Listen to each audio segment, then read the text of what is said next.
कैरीचे दिवस आलेत. आता मस्त मस्त कैरी आल्यात बाजारात, तर आपण कैरीची चटणी करूया. तर मी बघा हिंग घेतलं, जिरे, हळद आणि कैरी, साखर, कांदे 2 आणि लसूण आणि लाल तिखट पण घेतले. एवढं साहित्य आपल्याला लागतं कैरीची चटणी करायला. कैरीची चटणीमध्ये 2 कांदे, अर्धी कैरी मी काल केली आणि आज अर्धी कैरी करते मी. कारण अर्धी कैरीची सुद्धा 4-5-6 जण कैरी चटणी खाऊ शकतात. कैरी कापून घेतली, कांदा कापून घेतला आणि लाल तिखट, लसूण, जिरे, कच्चे शेंगदाणे घ्यायचे बरं का, कांदा. तर आपण हे सर्व साहित्य घेतलेलं आहे. आता मिक्सरला कांदा, कैरी चिरून घ्यायची आणि आतली कोय वगैरे सगळं काढून टाकायचं. अर्धी कैरी बास होती आपल्याला.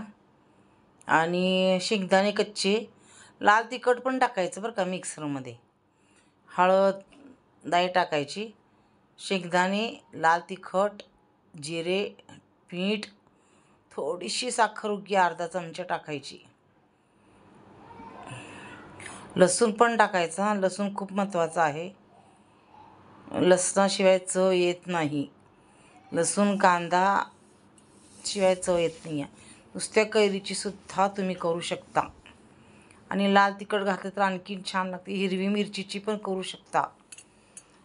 आणि मिक्सरला एकदम बारीक चटणी करायची नाही, किंचितशी क्रश करायची, क्रश ठेवायची, अशी ठेवायची बघा. तर एकदम खूप छान लागते कैरीची चटणी खायला. तुम्ही उन्हाळ्यामध्ये तुम्हाला जेवण जात नाही ना, कैरीची चटणी जर केली ना, तुम्ही 1 चपाती जास्त खाचाल बघा. आणि त्याला काय करायचं, फोडणी द्यायची. मोहरी टाकायची. आपण जिरे टाकलेले आहेत कैरीची चटणी वाटताना. तर आपण काय करायचं, मोहरी टाकायची, तेल थोडंसं टाकायचं, जास्त टाकायचं नाही. चपात्या पण चालू आहेत तिकडे, बाई चपात्या करते आमची. काही चटण्या वगैरे, भाज्या वगैरे मी घरातच करते. त्याच्यामुळं दुपारीसुद्धा मी असं व्हिडिओ वगैरे काढा म्हणलं ना, तरीसुद्धा थोडंसं गोंधळ असतो, कधीतरीच शांत असतात. छोटे मुलं घरामध्ये असल्यानंतर गोंधळ होतच असतो. मोहरी टाकायची, तेल टाकायचं आणि मोहरी चांगली कडकडली की त्याच्यामध्ये हिंग टाकायचं. आणि हिंग सोबतच हळद टाकायची. सकाळी स्वयंपाक चालू असते, सकाळच्या जेवणाला म्हणजे दुपारच्या जेवणाला कैरी चटणी भारी लागते, खूप छान लागते. भाजक्या शेंगदाण्याच्या ऐवजी कच्चे शेंगदाणे टाकायचे.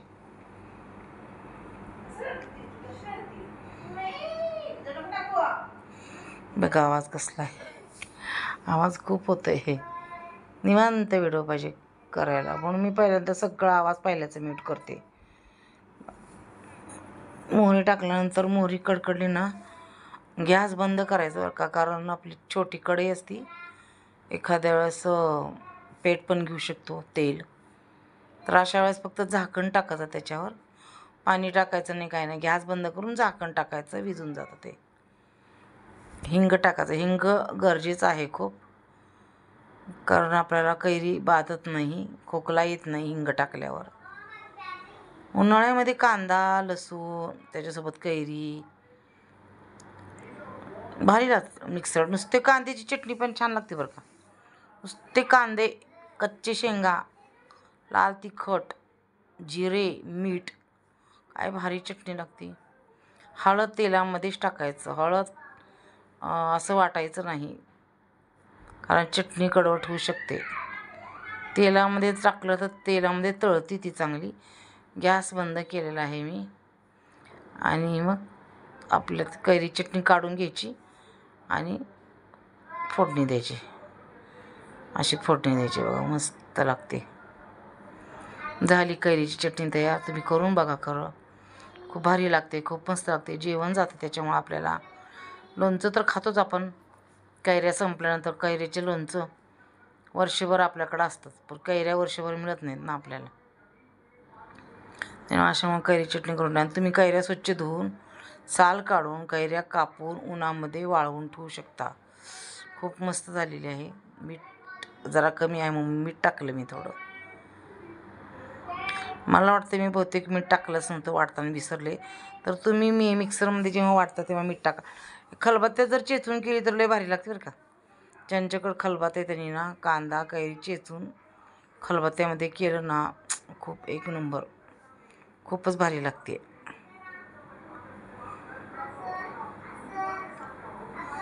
झालेली आहे कैरी चटणी आपली. त्यातून तेल होतं थोडं, परतून घेतलं मी सुद्धा. वाया जाऊ द्यायचं नाही ना, आपण फोडणी दिलेली कढईतलं. आणि लोखंडाचं असते ना कढई, तर भारी लागते खमंग. करून बघा तुम्ही सुद्धा. आणि जर ही रेसिपी पाहिली तुम्ही, जर आवडली तर खरंच एक लाईक करा. चॅनल जर नवीन असेल तर सबस्क्राईब पण करू शकता तुम्ही. धन्यवाद. थँक्यू व्हिडिओ पाहिल्याबद्दल.